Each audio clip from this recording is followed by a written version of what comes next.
Social मीडियातल्या त्या पोस्टनं आता मोडणीमध्ये खळबळ उडाली आहे आणि आपण आज काही नागरिकांच्या काही राजकीय नेते मंडळींच्या प्रतिक्रिया आपण घेत आलो आहोत. आता आपल्यासोबत कैलास तोडकरी असणार आहेत, त्यांच्याशी सुद्धा संवाद साधणार आहे आणि त्यांना देखील काय वाटतं याबाबत हे देखील जाणून घेणार आहोत. स्वागत आहे आपलं लाईव्ह महाराष्ट्र 2 न्यूजमध्ये.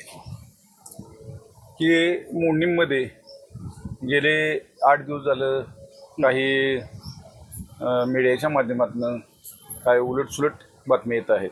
मोडणीमध्ये सोशल मीडियाच्या माध्यमातून ज्या काही बातम्या फिरला त्यामुळं इतर ठिकाणी ह्या बातम्या पोचल्या, त्यामुळं हा प्रकार घडला. मोडणीम हे खरं तर एक ऐतिहासिक गाव आहे. इथे राजे महाराजे या ठिकाणी कठोर राजाचं गाव म्हणून ओळखलं जातं. शैक्षणिक संस्था या ठिकाणी 1919 पासून कार्यरत आहे. एक चांगल्यापैकी बाजारपेठ म्हणून आहे आणि सर्व जाती धर्माची लोक गुण्या गोविंदानं गावामध्ये नांदत असताना एक गेल्या 8 दिवसापासून मोडणीमध्ये काळी जादूच्या किंवा काळ्या बावल्याचा प्रकार माजी सरपंचाच्या नावाखाली केला गेला आणि सरपंच होण्यासाठी म्हणून केला गेला. ही अतिशय दुर्दैवी गोष्ट आहे. ज्यांनी कुणी ही केलं असेल त्या करणाऱ्याला जवळ कडक कायदेशीर कारवाई व्हावी ही एक मी मोडणीमकरांच्या वतीनं विनंती करत आहे.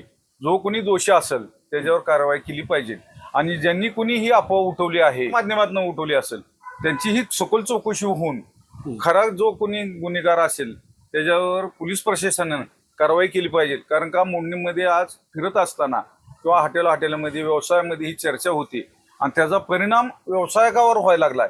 त्यामुळं मोडणीमसारख्या एका चांगल्या शहरामध्ये राजकारण कुठल्याही थराला जाऊ शकते ह्याचं एक जिवंत उदाहरण या ठिकाणी बघायला मिळालंय.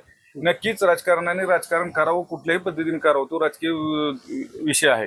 पण एका मोडणीमसारख्या गावामध्ये ज्या गावामध्ये इतकं चांगलं देव धर्माचं काम असतं आणि ह्या ठिकाणी जर अशा अफवा उठवल्या गेल्या आणि जर एकमेकाच्या बद्दल कारण का दोष राहिला नाही असं प्रकार आता झालेला आहे. कारण का एकमेकाबद्दलची भावना वेगवेगळ्या पद्धतीनं बोललं जातं की एखाद्याला चहा प्यायला जायचं म्हणलं तर ते एकमेकाचा चहा घेत नाही. हॉटेलवाल्याच्या व्यवसायावर परिणाम, जेवणावर परिणाम किंवा एकमेकाची 4-4 जण एकत्र आल्यानंतर हा चर्चेचा विषय बनला आणि त्यामुळं भयभीत वातावरण मोडणीमधल्या सर्वसामान्य माणसाला ज्याला काहीच घेणं जाणं अशा लोकांना त्याचा त्रास होतोय आणि जर खरंच कुणी केलं असेल त्याला शासनानं त्याच्यावर कठोर कारवाई, कोणी असो तो कुठल्या गटाचा, पक्षाचा, पार्टीचा काही घेणं देणं नाही आम्हाला, त्याच्यावर कडक कारवाई झाली पाहिजे या अपेक्षा मोडणीमकरांच्या वतीनं मी करतोय. मीही त्यामध्ये अपेक्षा करतोय की त्याच्यावर कारवाई झाली पाहिजे आणि मोडणीमकरांची अपेक्षा आहे जर हे काय घडलं नाही तर मोडणीमध्ये मोठं उग्र आंदोलन आम्ही मोडणीमकर सर्वपक्षीय लोक या ठिकाणी करणार आहे. त्यासाठी मग आमरण उपोषण असेल किंवा काय असेल ती लवकरात लवकर पोलीस प्रशासनाने याच्यावर कारवाई केली पाहिजे.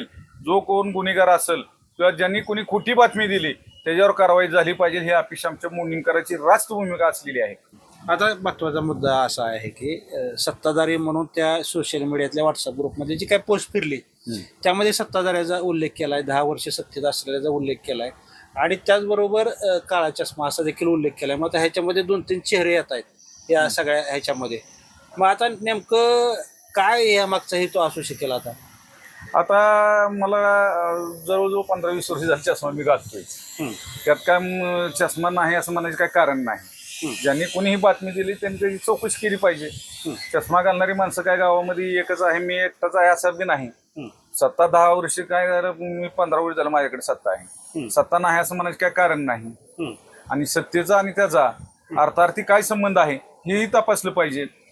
खरंच जर ही ज्यांनी कुणी केलं असेल मग सत्तेमध्ये काय मी एकटाच आहे असं नसतो.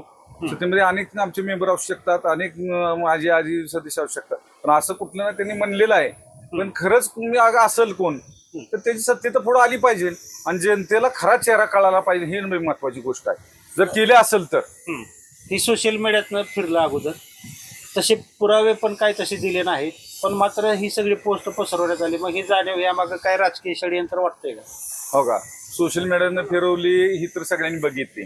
त्याच्यावर प्रतिक्रिया गावातले बरेच लोक देतात की असं काय घडलंच नसेल, पण ही पुरावा दिलेला नाही. त्यामुळं कुजबुज ही आतल्या ह्यातनं होतच असती. जर तोंडावर केली नसली तर पाठीमागे होत असती. तर खऱ्या अर्थानं सत्तेत काम करत असताना अनेक अडचणीला तोंड द्यावं लागतं. गाव काय बारकं नाही. जवळजवळ गाव 25,000 लोकवस्तीचं गाव आहे. मला सांगा, असं त्यांनी काय बातमी दिली की पाण्याची तक्रार आहे. मला एखादी तुम्ही सगळ्या जणांनी दाखवा की पाणी एखादा दुसरा दिवस मागं पुढे होत असेल. पाणी पुरवठा गेले 10-15 वर्ष झाले व्यवस्थितरित्या केला जातोय. काम वेळची वेळ केली जाते. गाव मोठं आहे, त्या कामाचा लोड असतो. आणि आता तर सध्या प्रशासक आहेत, गेले 2 महिने झाले फेब्रुवारीपासून प्रशासक काम करते. तरी एक आपली जबाबदारी, आपण ह्या गावचा नागरिक आहे, ह्या गावामध्ये आपण काम करत असताना ती जबाबदारीने काम करण्याचं काम आम्ही करत आहे. मग अशा काहीतरी चुकीच्या बातम्या देऊन 10 वर्ष काम केलं नाही म्हणून असं केलं तसं केलं असं म्हणलं जाते. पण वस्तुस्थिती काय आहे की मुंडणीकरांना माहीत आहे. अतिशय शांततेनं गाव चाललेलं असते. कधीही मुंडणीमध्ये दंगा गोंधळ कधीही होत नाही. ही नवीनच पद्धत. कुठल्या पद्धतीने एखाद्या माणसाला बदनाम करायचं, ते कोणीही माणूस असू द्या, त्याला बदनाम करण्यासाठी एक षडयंत्र असावं असं माझं मत आहे. मग त्यात नाव न घेता चर्चा चालू आहे. मग कुणाला बदनाम करायचं आहे त्यांनाच माहित आहे. आता असं पण चर्चा आता यायला लागली की तुम्ही या प्रकरणाबाबत सोलापूरचे अधीक्षक असतील किंवा पोलीस स्टेशन असेल, याकडे तुम्ही तक्रार करण्यासाठी किंवा याबाबत पाठपुरावा आणि सत्य काय बाहेर आहे ते काढण्यासाठी प्रयत्न करत आहे. हो, मी मुद्दाम 1-2 दिवस बघितलं की कोण याच्यावर बाबा चौकशी करते का, पण कोण मुंडणीमध्ये चौकशी नाही करत. लक्षात आल्यानंतर नुसती चर्चाच आहे. तर मी सोलापूरचे साहेब यावलकर साहेबांना फोनद्वारे बोललो. त्यांनी मला काय बातम्या आहेत ती ह्याच्यावर पाठवा म्हणले, व्हॉट्सअपवर. त्यांना व्हॉट्सअपवर पाठवल्या. मदने साहेबाला भेटायला 2 वेळा गेलो, पण मदने साहेबाच्या काही कामाने मी ते तिथं नव्हते. त्यांनी सांगितले की 2 दिवसांनी या. मग माझं वैयक्तिक काम घरचं लग्न कार्य असल्यामुळे मी 2 दिवस इथं नव्हतो. पण मी आज मुंडणीमध्ये आल्यानंतर आता सकाळी सुद्धा प्रीतम यावलकर साहेबांनाही फोन केला आणि मदने साहेबालाही फोन केला की बाबा ह्याचा जर तुम्ही तपास नाही लावला तर मुंडणीमध्ये एखादं उपोषण गाव बंद सारखं काम करावं लागेल आम्हाला सर्व गावकऱ्यांना.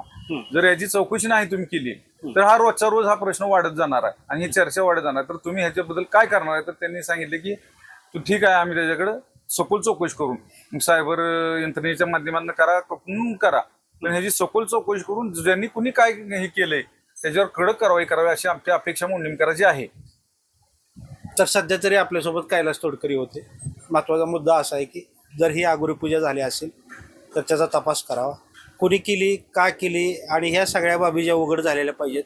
आणि मग जर ही पूजा झालीच नसेल तर सोशल मीडियामधल्या व्हॉट्सअप ग्रुपवरून ही जी कोणी पोस्ट व्हायरल केली त्याचीसुद्धा चौकशी होणं गरजेचं आहे. त्याच्याकडे पुरावे असतील तर ते सुद्धा त्यांनी पुरावे समोर आणावं आणि जनतेसमोर त्याचं खरं खोटं काय आहे हे उघड करावं. असं नसेल तर मग चुकीची पोस्ट केली असेल तर कायदेशीर कारवाई करावी अशी मागणी कैलास तोडकर यांनी सध्या तरी केलेली आहे. कॅमेरा पर्सन अजित खडकेसह मी रमेश शिरसट, मोडणे.